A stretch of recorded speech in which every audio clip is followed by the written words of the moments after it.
Hey all, welcome to live life with Shravs. నేను రీసెంట్గా Europe trip వెళ్ళొచ్చా అని చెప్పేసి వీడియోస్ పెడుతున్నా. అవి మీరు అందరూ చూసే ఉండుంటారు. ఆ వీడియోస్కి చాలామంది డిఎం అండ్ కమెంట్స్ చేస్తున్నారు దట్ వీసా ప్రాసెస్ ఏంటి, మీ బడ్జెట్ ఎంత, మీ ఐటినరీ చెప్పండి అనుకుంటూ చాలా క్వశ్చన్స్ అడుగుతున్నారు. సో ఈ వీడియోలో నేను ఆ కమెంట్స్లో అడిగిన క్వశ్చన్స్ అన్నీ ఆన్సర్ చేస్తూ దాంతోపాటు ఇంకొంచెం ఇన్ఫర్మేషన్, మేము చేసిన మిస్టేక్స్, ఫస్ట్ టైమర్స్ తీసుకోవాల్సిన జాగ్రత్తలు విత్ సమ్ టిప్స్ ఇవన్నీ ఇద్దాం అనుకుంటున్నాను. సో ఇంకెందుకు ఆలస్యం, లెట్స్ గెట్ స్టార్టెడ్. సో మనం ఏ కంట్రీకి వెళ్ళాలనుకున్నా కూడా ఫస్ట్ కావాల్సింది వీసా.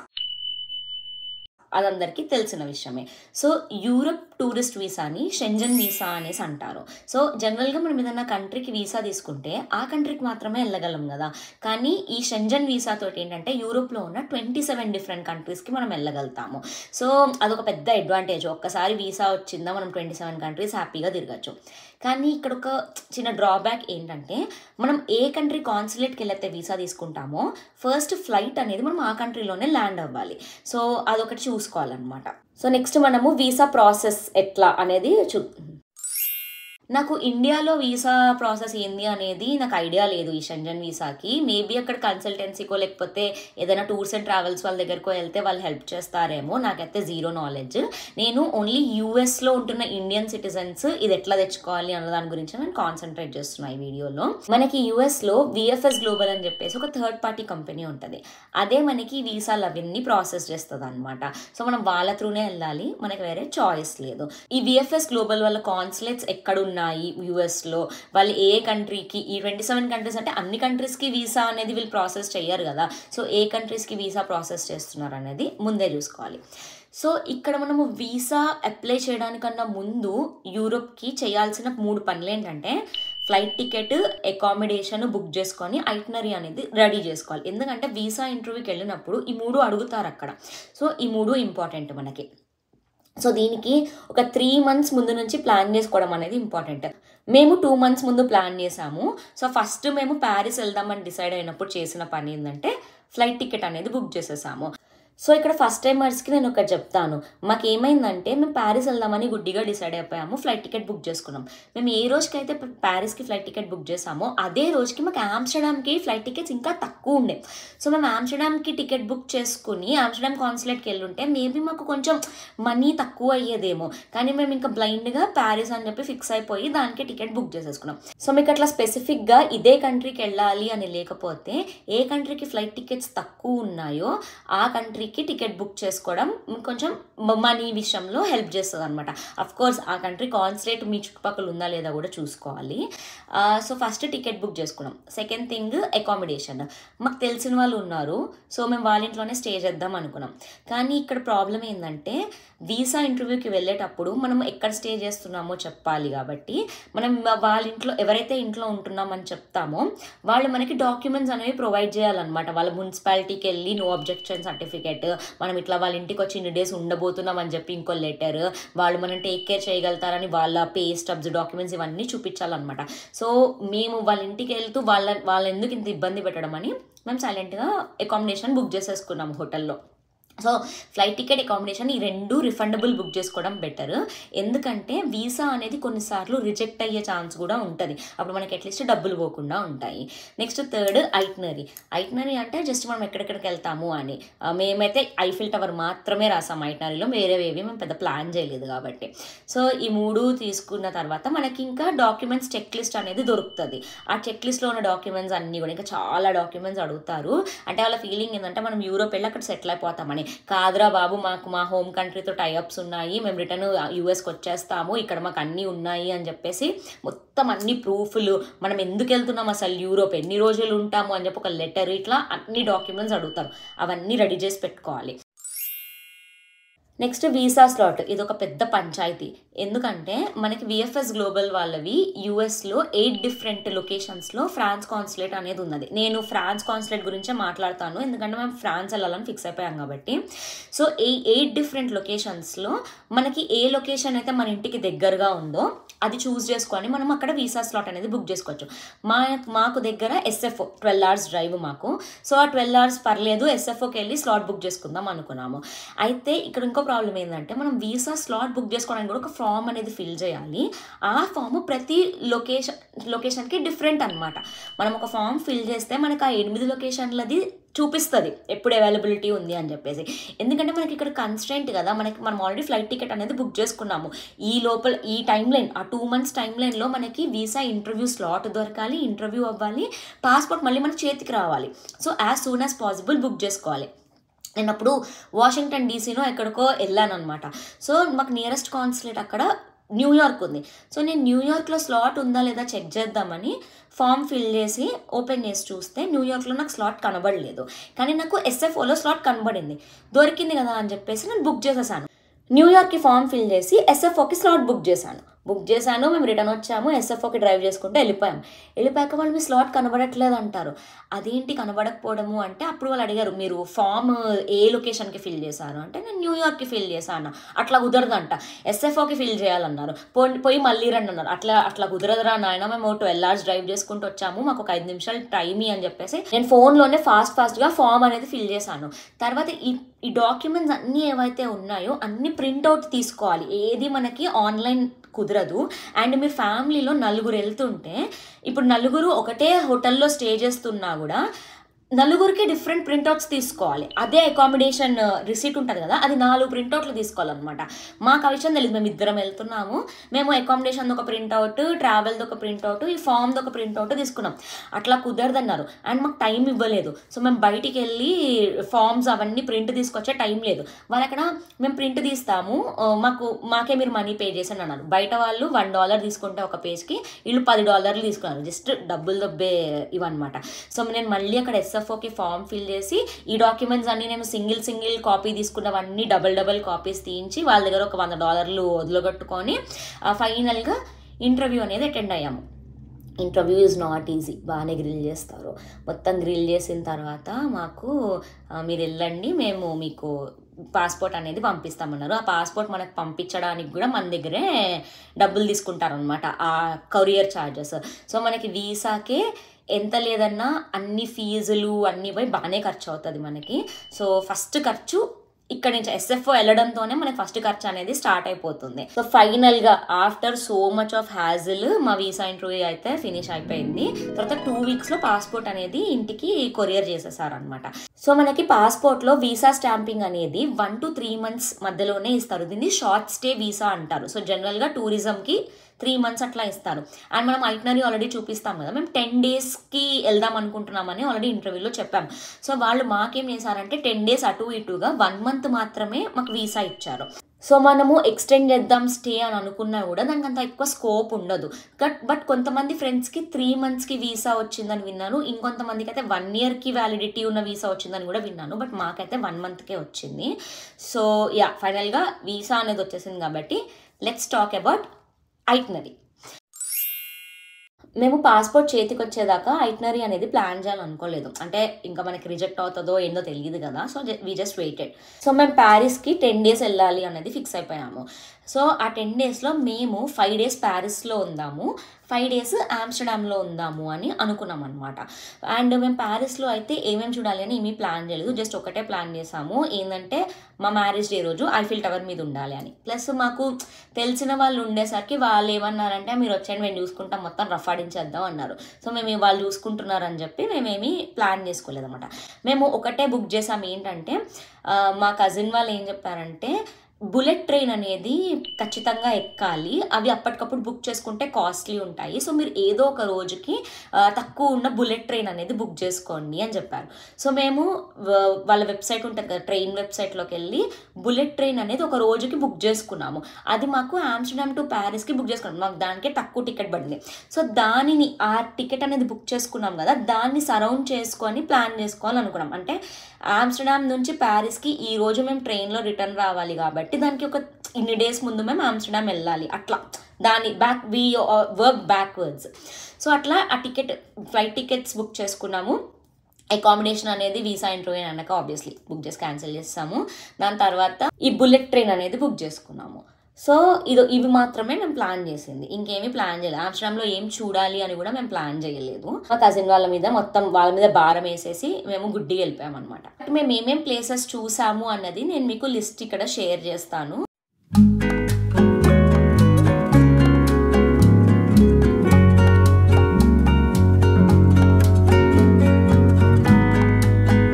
యూరోప్ వెళ్ళాలనుకుంటున్న వాళ్ళకి ఇంకొకటి ఏంటంటే ఖచ్చితంగా ఒక ఇంటర్నేషనల్ ప్యాకేజ్ ఉన్న ఫోన్ అనేది కావాలి. ఎందుకంటే ఇక్కడ 27 డిఫరెంట్ కంట్రీస్, ప్రతి కంట్రీలోనూ ఒక్కొక్క లాంగ్వేజ్ మాట్లాడతారు, ఎవరికి ఇంగ్లీష్ రాదు. మనం టూరిస్టులు అనేసరికి సేమ్ ఇంకా ఇండియాలో లాగానే మనని ఎక్కడ దోచేద్దామా అని ఉంటారు. లోకల్స్ అనేవాళ్ళు మనతో ఉండాలి, లేకపోతే మనం చాలా జాగ్రత్తగా మనకు భాష వచ్చినట్టు ఏదో మేనేజ్ చేసుకుంటూ ఉండాలి. సో ఇంటర్నేషనల్ ప్యాకేజ్ తీసుకోండి, గూగుల్ ట్రాన్స్లేట్ అనేది ఖచ్చితంగా డౌన్లోడ్ చేసుకోండి. అండ్ మేము రావడానికి ముందే మా కజిన్ వాళ్ళు మొత్తం ఫోన్లో ఎక్స్ప్లెయిన్ చేసేసారు అనమాట. మీరు వాలెట్స్ తెచ్చుకోకండి, ఒకటే క్రెడిట్ కార్డ్ తెచ్చుకోండి, ఒక ఇంటర్నేషనల్ క్రెడిట్ కార్డ్ తీసుకెళ్ళాలి, ఏంటంటే డబ్బులు ఏవి తీసుకెళ్ళకండి. ఎందుకంటే మనిషి మన పక్క నుంచి వెళ్తున్నాడు అంటే కథం ఇంకా మన జేబులోంచి ఏదో ఒకటి కొట్టేస్తారు, మనకు తెలియకుండానే మనం ఇట్లా ఏమంటారు అదేదో బనియన్కి తెలియకుండా కింద ప్యాంట్ లాగేసే టైప్ లాగా ఉంటుంది సిచ్యువేషన్ అని చెప్పి వాళ్ళు మమ్మల్ని చాలా వార్న్ చేశారు. సో చాలా జాగ్రత్తగా ఉండండి. స్కామ్ అనేది ఎయిర్పోర్ట్ నుంచే స్టార్ట్ అవుతుంది. ఇది నేను ఓన్లీ ప్యారిస్ గురించే మాట్లాడుతున్నా, ఎందుకంటే బెల్జియం ఇంకా నెదర్లాండ్స్లో ఓకే క్రౌడ్ బాగానే అనిపించింది, బట్ ప్యారిస్లోనే దొంగలు ఎక్కువ. సో వాళ్ళు మమ్మల్ని చాలా వార్న్ చేశారు. దిగంగానే ట్యాక్సీ తీసుకోండి, వాడు మీటర్ వేస్తాడు, ఆ మీటర్ కూడా ఫ్రాడ్ ఉంటుంది, అన్నీ చూసుకోవాలి అని చెప్పి వాళ్ళు మాకు మొత్తం ఇన్స్ట్రక్షన్స్ ఇచ్చారు. సో మేము ఇట్లా ఫ్లైట్ దిగంగానే వాళ్ళు చెప్పినట్టే డైరెక్ట్ ట్యాక్సీ స్టాండ్ దగ్గరికి వెళ్ళిపోయాము. ఆ మీటర్ 2 యూరోస్ నుంచి స్టార్ట్ అయిందా లేదా చెక్ చేసుకొని అట్లా మేము వాళ్ళ ఇంటికి అనేది రీచ్ అయిపోయాము. రీచ్ అయిన తర్వాత ఫస్ట్ మెట్రో పాస్ అనేది తీపిచ్చారు. ఈ పాస్ తోటి మనము ట్రైన్స్ అంటే ప్రతిసారి ట్రైన్ టికెట్ తీసుకోవడం కన్నా ఇట్లా పాస్ అనేది ఒకటి తీసేసుకుంటే 10 డేస్కో 1 వీక్ పాస్ అనేది ఉంటుంది, అది తీసుకుంటే మనకి ఈజీ ఉంటుంది, చీప్ పడుతుంది అని చెప్పి మేము మోస్ట్లీ మెట్రోస్లోనే తిరిగాము. చాలా తక్కువ, ఒక 2 టైమ్స్ మాత్రమే మేము ఊబర్ అనేది తీసుకున్నాము, బట్ మోస్ట్లీ వాక్ అండ్ మెట్రోలోనే తిరిగాము. సో ఇక్కడ మీరు కూడా మెట్రోలో తిరిగితే దట్ ఇంకా కొంచెం చీప్ పడుతుంది. ఇది కాదు అంటే అంత నడవలేము తిరగలేము అంటే డే టూర్స్ ఉంటాయి, hop on hop of buses ఉంటాయి. సో ఇవన్నీ మనకి www.getyourguide.com ఆర్ www.viator.comలో మనం డే టూర్స్ అనేవి బుక్ చేసుకోవచ్చు. సో ఎందుకు ఇట్లా సొంతంగా వెళ్ళడము, మేము టూర్స్ అండ్ ట్రావెల్స్ వాళ్ళతో వెళ్తాం మొత్తం వాళ్ళే చూపిస్తారు కదా అనుకుంటే అట్లా కూడా వెళ్ళచ్చు 10 డేస్ ప్యాకేజ్ తోటే. కానీ మాకు అట్లా వెళ్ళడం ఇష్టం లేకుండా మేము సొంతంగా ఎక్స్ప్లోర్ చేద్దాం అనుకున్నాం. ఎందుకంటే మనకి ఇప్పుడు ఈ టూర్స్ అండ్ ట్రావెల్స్ వాళ్ళతో వెళ్తే ఏంటంటే మనం ఒక 10 మంది వెళ్తాం, ఈ 10 మందే తిరుగుతూ ఉంటారు. వాళ్ళు మనకి ఇండియన్ ట్రావెల్ వాళ్ళైతే ఇండియన్ ఫుడ్ పెడతారు, వాళ్ళు అకామిడేషన్ ఇస్తారు, వాళ్ళు ఈ ప్లేసెస్ తిప్పి చూపిస్తారు, మొత్తం అట్లనే అయిపోతుంది. బట్ మాకు అట్లా ఉండడం ఇంట్రెస్ట్ లేకుండా మాకు లోకల్ ఫుడ్ ఎక్స్ప్లోర్ చేయాలని ఉండే, లోకల్స్తో మాట్లాడాలని అట్లా మాకు ఉండిందనమాట. అండ్ మోర్ ఓవర్ మేము సొంతంగానే తిరగాలని ఒక బ్యాక్ ప్యాకింగ్ ట్రిప్ లాగా, అందరూ చాలామంది యూరోప్కి సోలో బ్యాక్ ప్యాకింగ్ ట్రిప్ అనేది చేస్తారు కదా, సో మేము అట్లాంటి ఎక్స్పీరియన్స్ చేయాలనుకున్నాం. దానివల్ల ఏంటంటే మేము tours and travels through book చేసుకోలేదు, ప్లస్ తెలిసిన వాళ్ళు కూడా ఉన్నారు కదా ఎందుకు అని చెప్పి. నెక్స్ట్ బడ్జెట్ విషయానికి వద్దాం. ఇక్కడ మనము వీసా ఇంటర్వ్యూకి అయ్యే కాస్ట్ అవాయిడ్ చేయలేం, సచ్చినట్టు మనం పెట్టాలి. కాకపోతే ఈ ప్రింట్అవుట్ల కాస్ట్ మాత్రమే మీరు తగ్గించుకోగలరు, లేకపోతే అదెంతో నామినల్ అమౌంట్ అది. సో అదొకటి. దాని తర్వాత ఫ్లైట్ టికెట్స్ ఆఫ్ సీజన్లో బుక్ చేసుకుని ఏదైనా తక్కువ కాస్ట్ ఉన్న కంట్రీకి బుక్ చేసుకుంటే అది ఇంకొక చీప్ పడుతుంది. Next accommodation. మనకి ఫ్లైట్ టికెట్స్ వీసా తర్వాత నెక్స్ట్ బిగ్గెస్ట్ ఖర్చు వచ్చేసి అకామిడేషనే. దాన్ని మనం అవాయిడ్ చేయలేము. మనం 10 డేస్ ఎక్కడ ఉంటామో ఖచ్చితంగా హోటల్కో దానికో పే చేయాలి. మేము ప్యారిస్లో స్టే చేసిన రోజులు మా కజిన్ వాళ్ళ ఇంట్లో స్టే చేసాం కాబట్టి మాకు అక్కడ అకామిడేషన్ ప్లస్ ఫుడ్ ఈ 2 సేవ్ అయిపోయాయి. అండ్ మేము ప్యారిస్లో ఉన్న రోజులు పెద్ద బయట కూడా ఏం తినలేదు, మొత్తం ఇంట్లోనే తిన్నాము. అక్కడక్కడ మ్యాక్రోన్స్ పేస్ట్రీ అట్లా తిన్నాం తప్ప మేము 3 పూటల్లో అయితే బయట తినలేదు. సో అదొక సేవ్ అయిపోయింది. తెలిసిన వాళ్ళు ఉంటే వాళ్ళ ఇంట్లో స్టే చేయడం అనేది చాలా మంచి ఆప్షన్. ఎవరు లేరు అంటే హోటల్స్ తీసుకోవడం కన్నా హాస్టల్స్ డార్మిటరీస్ ఉంటాయి. మనకి యూరోప్లో ఏంటంటే మొత్తము ఈ సోలో బ్యాక్ ప్యాకింగ్ ట్రిప్స్ చేసే వాళ్ళు చాలామంది ఉంటారు. సో హాస్టల్స్ అనేవి చాలా ఉంటాయి, జస్ట్ ఒక బెడ్ ఇస్తాడు, జనరల్గా తిరుగుతూనే ఉంటాము, రాత్రి పడుకోవడానికి మాత్రమే వెళ్తాం కాబట్టి ఏదో స్నానం చేయడానికి పడుకోవడానికి సరిపోతుంది అది. సో హాస్టల్లో స్టే చేయడము, అండ్ ఇక్కడ హాస్టల్స్లోనే కుక్ చేసుకోవడానికి కూడా ప్లేసెస్ ఉంటాయి అన్నమాట. సో మీరు బయట తినడం ఎక్స్పెన్సివ్ అనుకుంటే పప్పులో ఒకవేళ మీరు క్యారీ చేయాలనుకుంటే కొంచెం కందిపప్పు, బియ్యము, ఒక చిన్న ఆవకాయ డబ్బా క్యారీ చేశారంటే అక్కడే వండేసుకొని కూడా తినేసేయచ్చు, పెద్ద ఖర్చు ఉండదు అది దానికి అట్లా చేస్తే. కిడ్స్తో వెళ్తున్నారు అంటే దానికి నేనేం చెప్పలేను, కానీ జనరల్గా మీరు ఒక్కళ్ళు లేకపోతే ఇద్దరు ఫ్రెండ్స్ గ్యాంగ్ అట్లా వెళ్తున్నప్పుడు ఇట్లాంటివన్నీ చిన్న చిన్న టిప్స్ ఫాలో అయితే మనీ అనేది కొంచెం సేవ్ అవుతాయి, బడ్జెట్లో ట్రిప్ వేసినట్టు ఉంటుంది. లేదు మేము లగ్జరీగానే వెళ్ళాలనుకుంటే అది ఇంకా మీ ఇష్టం. నెక్స్ట్ వచ్చేసి మనకి టికెట్స్, ఈ ఐఫిల్ టవర్లకి, మ్యూజియంలకి, వీటికి ఎంట్రీ టికెట్స్ ఉంటాయి. మనం ముందు బుక్ చేసుకున్నా, వెళ్ళే రోజే అదే రోజు బుక్ చేసుకున్నా మనకి సేమ్ ప్రైస్ ఉంటుంది. కాకపోతే ముందే బుక్ చేసుకుంటే ఆ లైన్ ఉంటుంది కదా, అది అనేది అవాయిడ్ చేయొచ్చు. సో మాకు ఒక అడ్వాంటేజ్ ఏమైందంటే మేము వెళ్ళినప్పుడు dollar and euro same value ఉండే, $1 = €1. సో యూరో అంటే కొంచెం కాస్ట్లీ, మనకి ఎక్కువ ఖర్చు అవుతుంది అట్లా లేకుండా మాకు సేమ్ ప్రైస్ ఉండడం వల్ల మనకి డాలర్స్లో ఎంత ఖర్చు అవుతుందో యూరోస్లో కూడా అంతే ఖర్చు అయింది. సో అదొక పెద్ద బడ్జెట్ విషయంలో అది చాలా పెద్ద బెనిఫిట్ అయింది అనమాట మాకు. సో మేము ప్యారిస్లో ఒక 2 days స్టే చేసిన తర్వాత ఆమ్స్టర్డామ్కి బస్ టికెట్ బుక్ చేసుకున్నాం. మేము యాక్చువల్లీ అదే రోజు టికెట్ బుక్ చేసుకున్నాం, బస్ స్టాప్కి వెళ్ళి టికెట్ తీసుకొని ఎక్కామన్నమాట. ప్రైస్ ఏమీ డిఫరెన్స్ లేకుండా ఉంది, ముందు బుక్ చేసుకుంటే చీప్ ఉండడం అట్లా ఏమి అవ్వలేదు. బట్ ఒకవేళ ప్రాపర్గా ప్లాన్ చేసుకున్న వాళ్ళు ఉంటే ముందే బుక్ చేసుకుంటే మేబీ ఎక్కువ పీక్ సీజన్లో అది చీప్ పడచ్చు. సో మాకైతే అంతేం €30 ఎంతో పడింది బస్సు. సో బస్ తీసుకుని ఆమ్స్టర్డామ్ వెళ్ళిపోయాము. వెళ్ళి మేము ఫస్ట్ డే మా కజిన్స్ వాళ్ళు రాలేదు, కానీ వాళ్ళు గైడ్ చేశారు, మీరు ఈ ప్లేసెస్కి వెళ్ళండి, ఇవి చూడండి అని చెప్పి. అండ్ మేము ఏ రోజైతే వెళ్తున్నామో ఆ రోజే మేము హాస్టల్ కూడా బుక్ చేసుకున్నాము. సో హాస్టల్ కూడా మేము ప్రీ బుకింగ్ చేసుకోలేదు, మాకు తక్కువకే వచ్చింది. మెయిన్ రీజన్ ఎందుకంటే మేము వెళ్ళింది ఆఫ్ సీజన్, అది వాళ్ళకి స్కూల్ హాలిడేస్ ఏవో అంట, దానివల్ల అసలు ఎవరు జనాలు లేరు, అంటే లోకల్స్ అందరు వెళ్ళిపోయారు, వాళ్ళు వేరే ఊర్లోకి వెళ్ళారు. సో మాకు కొంచెం ఖాళీగానే ఉండింది, పర్లేదు, టూరిస్టులు కూడా పెద్ద లేరు. సో మాకు కొంచెం ఈజీ అయింది అనమాట. సో అందుకే చెప్తున్నా, ఆఫ్ సీజన్లో ట్రావెల్ చేస్తే బెటర్. వెదర్ కూడా కొంచెం బాగానే ఉంటుంది, అంత వరస్ట్ ఏం లేదు, వెదర్ మంచిగానే ఉండింది. సో ఇక్కడ నెదర్లాండ్స్ అనేది వేరే కంట్రీ కాబట్టి మనం పాస్పోర్ట్ అనేది ఖచ్చితంగా క్యారీ చేయాలి. ఆఫ్కోర్స్ చెకింగ్ ఎవరు చెయ్యరు, ఇమిగ్రేషన్ అనేది ఉండదు, కానీ వర్స్ట్ కేస్లో మనం కంట్రీ దాటుతున్నాం కాబట్టి it's always good to carry passport. Once మేము ఆమ్స్టర్డామ్ రీచ్ అయ్యాక అక్కడ 3 days స్పెండ్ చేసాము. ఫస్ట్ డే మా ఫ్రెండ్స్ చెప్పిన ప్లేసెస్ అన్నీ తిరిగాం, కానీ తర్వాత మాకు ఏం చేయాలో తెలియలేదు. అక్కడ లోకల్స్తో మాట్లాడుతూ చెప్పా కదా, మేము లోకల్స్తో చాలా మాట్లాడామని, వాళ్ళు అక్కడ బాగుంటుంది, ఇక్కడ బాగుంటుంది, అక్కడికి వెళ్ళండి, ఇక్కడికి వెళ్ళండి అని చెప్తే, మేము ఏదైనా రెస్టారెంట్కి వెళ్తే అక్కడ సర్వర్లు వచ్చినప్పుడు వాళ్ళు చెప్పింది. సో ఇట్లా లోకల్స్ చెప్పినవే మోస్ట్లీ మేము చేసాము. వాళ్ళు ఎక్కడ తినమంటే అక్కడ తిన్నాము, వాళ్ళు ఎక్కడికి వెళ్ళమంటే అక్కడికి వెళ్ళాము. సో వాళ్ళల్లో ఒకళ్ళే చెప్పారు, ఇట్లా అక్కడ షాప్ ఉంది కదా, అక్కడికి వెళ్ళండి, అక్కడ మీకు టికెట్లు ఇస్తారు, నెక్స్ట్ డేకి బస్సు ఉంటుంది, బస్ తీసుకుని వెళ్తే మీకు మొత్తం పల్లెటూర్లు అన్నీ చూపించి తీసుకొస్తారు అని చెప్పారు. సరే అని చెప్పి అక్కడికి వెళ్ళి మేము టికెట్ తీసుకొని నెక్స్ట్ డే బస్ ఎక్కేసి, మీరు చూసే ఉంటారు, నేను వాలెందమ్ వాఫిల్ స్టోర్కి, షూ ఫ్యాక్టరీకి, ఇంకా చీజ్ ఫ్యాక్టరీకి, వీటన్నిటికీ వెళ్ళాం కదా. సో అది అప్పటికప్పుడు అనుకొని మేము గైడ్ ఉందని, అక్కడ లోకల్ షాప్లో గైడ్ ఉంటే ఆ గైడ్ని బుక్ చేసుకొని వెళ్ళామన్నమాట. దాని తర్వాత థర్డ్ డే మేము హాప్ ఆఫ్ బస్సు ఉంటే అది ఎక్కితే రోజంతా తిప్పుతుంది అంటే అది ఎక్కేసి అట్లా తిరిగాము. సో ఇవన్నీ కూడా మేము ఇంప్రాంప్టు ప్లాన్స్ వేసుకున్నాము. దాని తర్వాత మేము రిటర్న్ ప్యారిస్ వచ్చేయాలి బుల్లెట్ ట్రైన్ అనేది బుక్ చేసుకున్నాం కదా, చెప్పా కదా, దాన్ని బేస్ చేసుకునే ఈ ట్రిప్ అంతా మేము ఎప్పుడు ఆమ్స్టర్డామ్ వెళ్ళాలి అనేది ప్లాన్ చేసుకున్నాం. ఏం చెయ్యాలి అని ప్లాన్ చేయలేదు, కానీ ఎప్పుడు వెళ్ళాలి అని మాత్రం మేము ప్లాన్ చేసుకున్నాము. సో మేము బుల్లెట్ ట్రైన్లో రిటర్న్ ప్యారిస్ వచ్చేస్తున్నప్పుడు అప్పటికి మాకు 6 days అయింది, ఇంకా 4 days ఉంది. ఇంకా 4 days ప్యారిస్లో ఏం చూద్దాము అని ఇట్లా ఆలోచిస్తుండే మేము. అప్పుడు ట్రైన్ బ్రసెల్స్లో ఆగితే మేము సడన్గా దిగిపోయాము. అసలు Brussels was not in the cards, కానీ మేము సడన్గా దిగిపోయాము. ఊరికే ఇంకో ప్లేస్ చూద్దాంలే అని చెప్పేసి మేము ఏం ఆలోచిస్తున్నామో తెలియదు. అంటే మాకు అప్పటికే అర్థమైపోయింది, మా ఫ్రెండ్స్ మాకు చాలా ఎక్స్ప్లెయిన్ చేసేసారు, మెట్రో ఎలా వాడాలో, జనాలతో ఎట్లా మాట్లాడాలి, ఎట్లా ఉండాలి.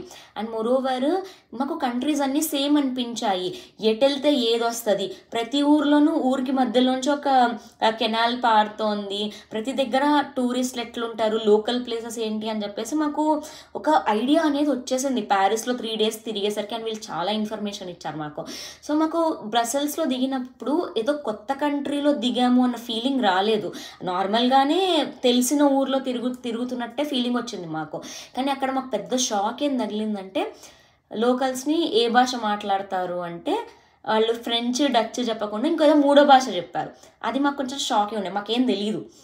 సో అక్కడ మళ్ళీ గూగుల్ ట్రాన్స్లేట్లో కొత్త లాంగ్వేజ్ తీసుకొని, సో ఇంకా అక్కడికక్కడ మాకు ఇంకా అర్థమైపోయింది కదా హాస్టల్ ఏది బుక్ చేసుకోవాలి, బుక్ చేసుకునే ముందు ఏమేమి చూసుకోవాలి అంటే రేటింగ్స్, అక్కడికి ఎట్లాంటి జనాలు వస్తారు, ఇట్లా కొన్ని చూసుకుంటాం కదా.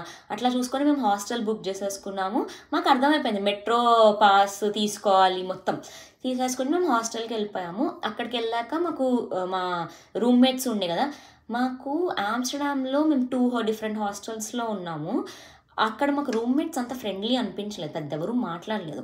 కానీ ఈ బ్రసెల్స్లో మా హాస్టల్ మేట్స్ మాత్రం మస్తు ఫ్రెండ్లీ ఉండే. మేము బ్రసెల్స్లో ఒకరోజు ఉండి రిటర్న్ ప్యారిస్ వచ్చేద్దాము, ఊరికి ఒకరోజు ఊరు చూసి వచ్చేద్దాం అనుకున్నాం.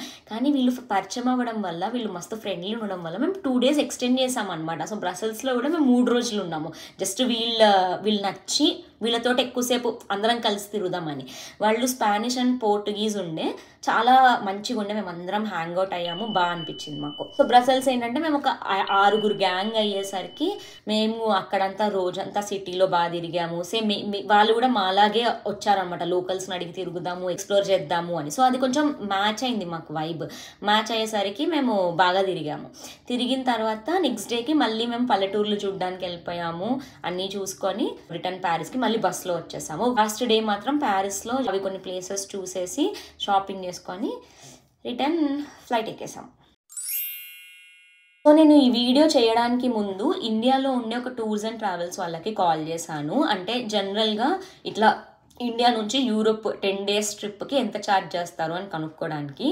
వాళ్ళు 3.5 lakhs నుంచి స్టార్టింగ్ ప్యాకేజ్ చెప్పారు నాకు. సో అంటే ఇది ఇంక్లూడింగ్ ఫ్లైట్ టికెట్. ఇక్కడ మీరు ఇంకొకటి తెలుసుకోవాల్సింది ఏంటంటే, ఇండియా నుంచి ప్యారిస్కి ఫ్లైట్ టికెట్స్ అనేవి చీప్ ఉంటాయి, ఎందుకంటే దగ్గర కదా. మాకు యూఎస్ నుంచి other side of the world వెళ్ళాలి కాబట్టి మాకు కొంచెం కాస్ట్లీ ఉంటాయి ఫ్లైట్ టికెట్స్ అనేవి.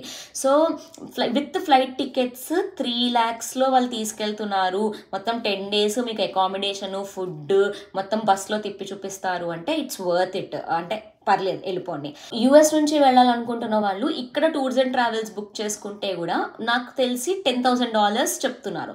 అది చాలా కాస్ట్లీ. కాకపోతే వాళ్ళు 7 countries తీసుకెళ్తారంట. మేము 3 countriesకి వెళ్ళాము. సో 7 countriesకి $10,000 అనేది వర్తా కదా నాకు తెలియదు. ఆబ్వియస్లీ ఇండియన్ ఫుడ్ అనేది బెటర్, బట్ మిగిలినంతా సేమ్ ఉంటాయి. అది నాకు కొంచెం కాస్ట్లీ అనే అనిపించింది. మేము సొంతంగా ఎక్స్ప్లోర్ చేసాము. అండ్ సెకండ్ థింగ్, మాకు ఫ్లైట్ టికెట్స్ అనేవి ఇక్కడ నుంచి కాస్ట్లీ అయినా కూడా మేము ఆఫ్ సీజన్ బుక్ చేసుకుని మాకు తక్కువకే వచ్చాయి, ఎంతో కొంత చెప్పాలంటే. సో మాకు అవంతా కంపేర్ చేశాక సొంతంగా వెళ్ళడమే బెటర్ అనిపించింది. బట్ మీరు చూసారు, మేము అకామిడేషన్, ఏమంటారు, ఫుడ్, వీటన్నిటి విషయాల్లో కొంచెం కాంప్రమైజ్ అయ్యామంటే హాస్టల్స్లో స్టే చేసాము.